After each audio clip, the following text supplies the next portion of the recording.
Hello গাছ বলুন বিনি সিরি এটা ছিল পায়েলের ফাইনালি বিয়ের দিন 3 নম্বর অ্যান্টিবায়োটিক খেয়ে স্নান করে কারেন্ট চলে গেছিলো। আর এই দেখো চুল থেকে আমার টস করে জল পড়ছে।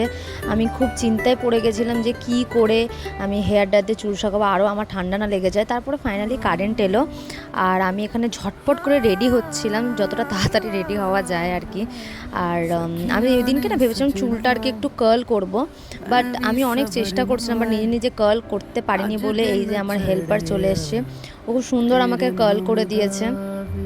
এরকম হেল্পার মানে থাকলে আর তো কিছু প্রয়োজনই নেই। তারপর আমি তাড়াতাড়ি করে চলে গেছিলাম এবং গিয়ে দেখি যে তখন ওর জাস্ট শুভ দৃষ্টির পালা যেটা ওদের হয় সেটা চলছিল।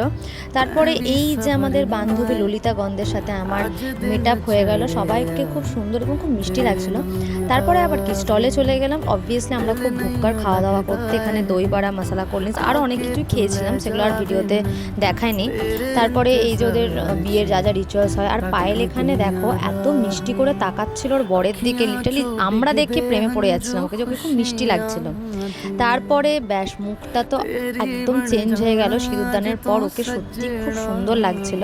আর এই যে আমরা দুই রোগী টায়ার্ড হয়ে গেছিলাম সারাদিন এত সেজে গুজে আর রেডি হয়ে। তারপর ফাইনালি আমি আমার নিজের লুকটা দেখিয়ে পায়েলের বিয়ে সিরিজ এখানেই শেষ হলো।